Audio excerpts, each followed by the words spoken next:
दोस्तों इस वीडियो में हम मॉडर्न इंडियन हिस्ट्री के जो क्वेश्चन अभी तक उत्तर प्रदेश पीएससी में आए हैं उनको करते हैं। हमारा पावना किसान विद्रोह कब हुआ था? तो पावना किसान विद्रोह 1873 में हुआ था। इस सन वाले क्वेश्चन है। अगला है दक्कन किसान विद्रोह। दक्कन किसान विद्रोह कब हुआ था? तो ये 1875 में हुआ था। और सन्यासी विद्रोह 1770 में। तो पावना किसान विद्रोह कब हुआ था? 1873 में।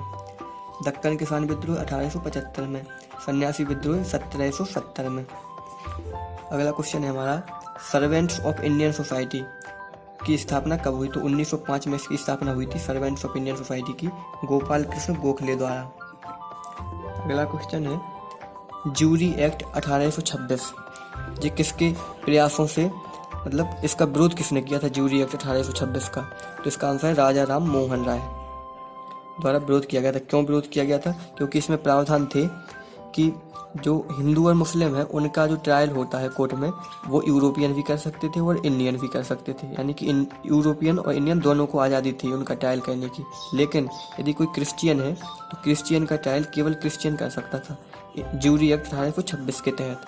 तो इसका विरोध किया था राजा राम मोहन राय ने। अगला क्वेश्चन है सेंट्रल लेजिस्लेटिव असेंबली में स्वराज पार्टी का सपोर्ट किसने किया? तो इसका आंसर मोहम्मद अली जिन्ना ने। जो स्वराज पार्टी थी 1923 में गठन हुआ था जिसका चित्तरंजन दास और मोतीलाल नेहरू द्वारा।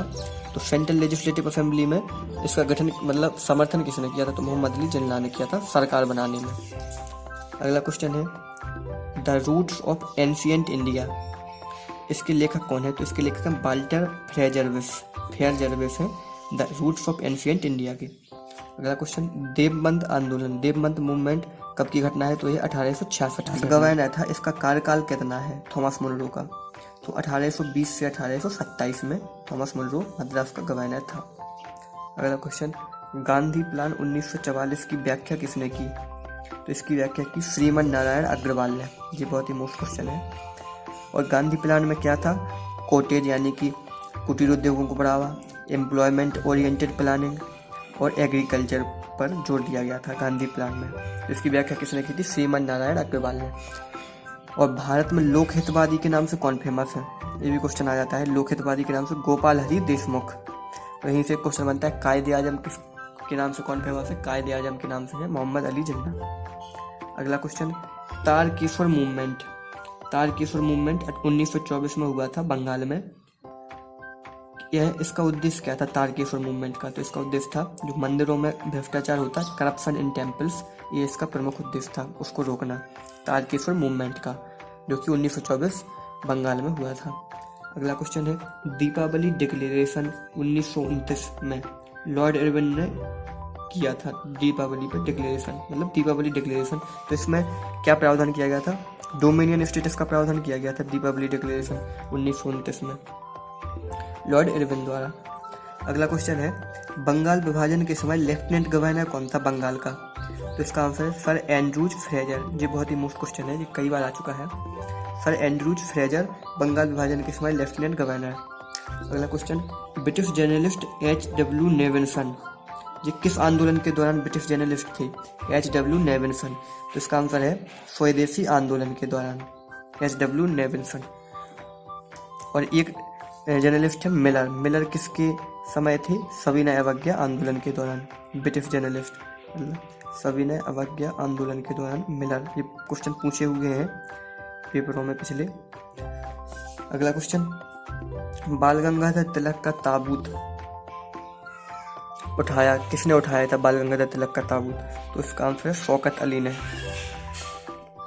ओपिनियन के पहले एडिटर कौन थे? तो इसका आंसर है मनसुख लाल हीरालाल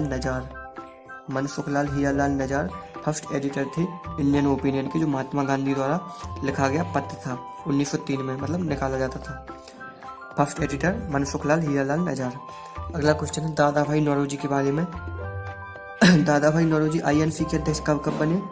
1886 में, 1893 में और 1906 में। और इनकी पत्रिका का नाम क्या था? फेमस पत्रिका है रक्त गुप्तार, जो गुजराती भाषा में थी। इसका प्रकाशन इन्होंने बॉम्बे से 1851 में किया रक्त गुप्तार का दादा भाई नौरोजी ने। और ये पहले व्यक्ति थे जो ब्रिटिश पार्लियामेंट से चुने गए थे, मतलब ब्रिटिश पार्लियामेंट के MP 1892 में बने थे दादा भाई नौरोजी। ये बहुत ही मोस्ट क्वेश्चन है। और पहले भारतीय जो एल्फिंस्टन कॉलेज में प्रोफेसर बने। और इन्होंने किस किस की स्थापना की थी? लंदन जोरोस्ट्रियन एसोसिएशन की, ईस्ट इंडिया एसोसिएशन की, लंदन इंडियन सोसाइटी की। तो दादा भाई नौरोजी भी बहुत मोस्ट क्वेश्चन है दोस्तों। अब अगला क्वेश्चन देखते हैं अपना। अधिवेशन 1919 को लास्ट सेशन अटेंड किया था, क्योंकि 1920 में इनकी मृत्यु हो गई थी, 1 अगस्त 1920 में, जिस दिन असहयोग आंदोलन शुरू होने वाला था उसी दिन इनकी मृत्यु हो गई थी। अगला क्वेश्चन है, महात्मा गांधी ने ब्रिटिश पार्लियामेंट को स्टेराइल एंड प्रोस्टिट्यूट कहा। स्टेराइल यानी अनौरवान और प्रोस्टिट्यूट यानी बेश्या कहा। किस पत्र मतलब किस बुक में कहा था? तो हिंद स्वराज बुक में 1908 में जो लिखी गई थी, इसमें गांधी जी ने ब्रिटिश पार्लियामेंट को स्टेराइल एंड प्रोस्टिट्यूट कहा। ये बहुत ही मोस्ट क्वेश्चन है दोस्तों। अगला question, the task of drafting inquiry committee report on Jallianwala Bagh हत्याकांड किसे सौंपा गया था? इसका टास्क मतलब इंक्वायरी कमेटी को ड्राफ्ट करने के लिए, इसका आंसर है महात्मा गांधी को। अगला क्वेश्चन है, बाल गंगाधर तिलक के date of a Sanskrit scholar, मतलब मेरी तिलक में एक संस्कृत विद्वान की तरह रुचि है, यह किसका कथन था? मैक्स मूलर का। अगला क्वेश्चन, फांसी के पहले किसने कहा now I shall take my mother's milk only, यानी अब मैं केवल अपनी माँ का दूध ही पीऊंगा। इसका आंसर है दोस्तों राम प्रसाद बिस्मिल। जब फांसी के पहले राम प्रसाद बिस्मिल ने कहा था। ये भी बहुत मोस्ट क्वेश्चन है दोस्तों। तो दोस्तों मिलते हैं नेक्स्ट वीडियो में।